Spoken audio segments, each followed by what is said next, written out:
Doctor Manjunath, ನೀವು just personal ಪ್ರಶ್ನೆ, ನೀವು ಪನ್ನೀರ್ ಮಂಚೂರಿಯನ್ನು, ಪನ್ನೀರ್ ಬಟರ್ ಮಸಾಲ ಈ ಥರ ಎಲ್ಲ ತಿನ್ನೋದಿಲ್ವಾ ಪನ್ನೀರು ಡಾಕ್ಟರ್? ಅಂದರೆ because you are a doctor are you? ಇಲ್ಲ, ನಾವು ಬೇಸಿಕಲಿ ಏನಾಗುತ್ತೆ ಅಂದರೆ ಇದು ಅಂದರೆ ಒಂದೊಂದು ಸರಿ ಹೋಟೆಲ್ಗೆ ಹೋದಾಗ ಪನ್ನೀರ್ ತಿಂದಿದ್ದೀವಿ, ತಿಂದಿಲ್ಲ ಅಂತ ಹೇಳೋಕ್ಕಾಗಲ್ಲ. ಅಂದರೆ ಆದಷ್ಟು ಇವೆಲ್ಲ ಎಣ್ಣೆಲಿ ಯಾವ್ಯಾವುದು ಕರೆದು, ಯಾಕೆಂದರೆ ಈ ಆಯಿಲ್ ಏನಾಗುತ್ತೆ ಅದನ್ನು ರೀಯೂಸ್ ಮಾಡಬಾರ್ದು. ಇಲ್ಲೇ ಪ್ರಾಬ್ಲಮ್ ಆಗಿರೋದು. ಏನಾಗುತ್ತೆ, ಇವತ್ತು ಸ್ವಲ್ಪ ನೀವು ಈ ಎಣ್ಣೆ ಇವತ್ತು ಉಳಿಯುತ್ತೆ, ಅದನ್ನು ಚೆಲ್ಲಲ್ಲ, ಅದನ್ನು ನೆಕ್ಸ್ಟ್ ಡೇಗೂ ಕ್ಯಾರಿ ಓವರ್ ಮಾಡ್ತಾರೆ. ಅದರಲ್ಲಿ ತಿರ್ಗಾ ಕೆಲವು ಪ್ರಿಪ್ರೇಷನ್ ಮಾಡ್ತಾರೆ. ಈ ಎಣ್ಣೆನ ಪ್ರತಿದಿನ ಹಿಂದೆ ಬಳಸಿದಂಥ ಎಣ್ಣೆನ 2ನೇ ದಿವಸ 3ನೇ ದಿವಸನೂ ನಿರಂತರವಾಗಿ ಉಪಯೋಗಿಸ್ತಾ ಇದ್ದರೆ ಟ್ರಾನ್ಸ್ ಫ್ಯಾಟ್ ಜಾಸ್ತಿ ಆಗುತ್ತೆ. ಅದರಿಂದ ಅದು ಒಂದು ಸಮಸ್ಯೆ ಆಗಿದೆ.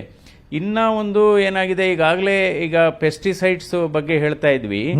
ಈಗ ಅದರಿಂದ ಆಮೇಲೆ ಇವತ್ತು ಯೂರಿಯಾನ ಬಹಳ ಉಪಯೋಗಿಸ್ತಾ ಇದ್ದಾರೆ. ಯೂರಿಯಾ ಮತ್ತು DAP ನಮ್ಮ ರೈತರುಗಳು ಪ್ರತಿಯೊಂದು ಬೆಳೆಗೂ ಉಪಯೋಗಿಸ್ತಾ ಇದ್ದಾರೆ.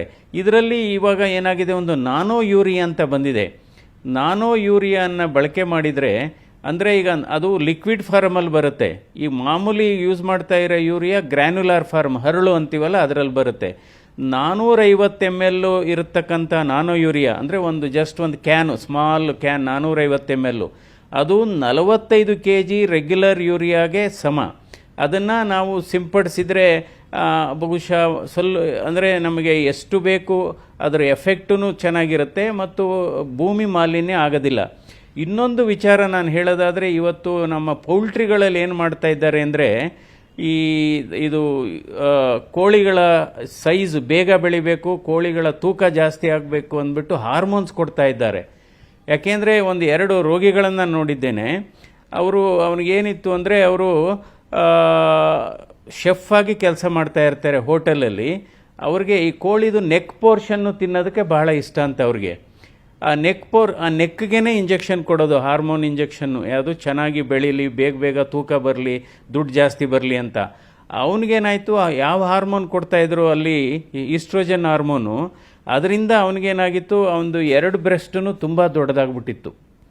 ಸೊ ಅವನಿಗೆ ಆಪ್ರೇಷನ್ನೇ ಮಾಡಬೇಕು ಅಂತಿದ್ರು. ಹಿಸ್ಟ್ರಿ ತೊಗೊಂಡಾಗ ಹೇಳ್ತಿದ್ದೆ, ಇಲ್ಲ ಡಾಕ್ಟ್ರೇ, ನಾನು ಪ್ರತಿದಿನ ಈ ಕೋಳಿದು ನೆಕ್ ಪೋರ್ಷನ್ನ ತಿನ್ನೋದಕ್ಕೆ ನನಗೆ ಬಹಳ ಇಷ್ಟ.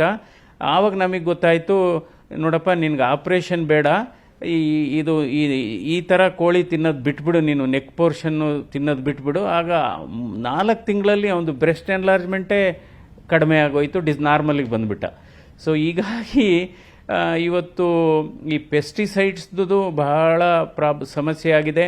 ಅಂದರೆ ರೈತರಿಗೆ ಒಂದು ಕಡೆ ಎಜುಕೇಟಿವ್ ಮಾಡಬೇಕಾಗತ್ತೆ, ಅಂದರೆ ಸಮತೋಲನ ಇರಬೇಕು.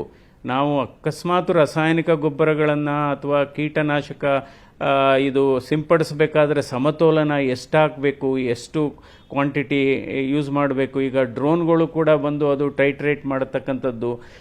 ಹೆಚ್ಚು ನಾವು ಈಗಾಗಲೇ ಮಧು ಅವರು ಹೇಳಿದಾಗೆ ನೋಡಿ, ಹಿಂದೆ ಎಲ್ಲ ಪ್ರತಿ ಮನೆಯಲ್ಲೂ ಕೂಡ ಒಂದು ತಿಪ್ಪೆ ಅಂತ ಇರೋದು, ಸಗಣಿ.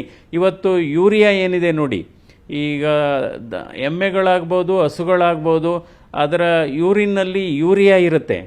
ಸೊ ಅದು ಕೂಡ ಒಂದು ಸ್ವಾಭಾವಿಕವಾದಂತಹ ಒಂದು ಗೊಬ್ಬರನೇ. ಯೂರಿಯಾ ಆಗ್ಬೋದು, ಸಗಣಿ ಆಗ್ಬೋದು.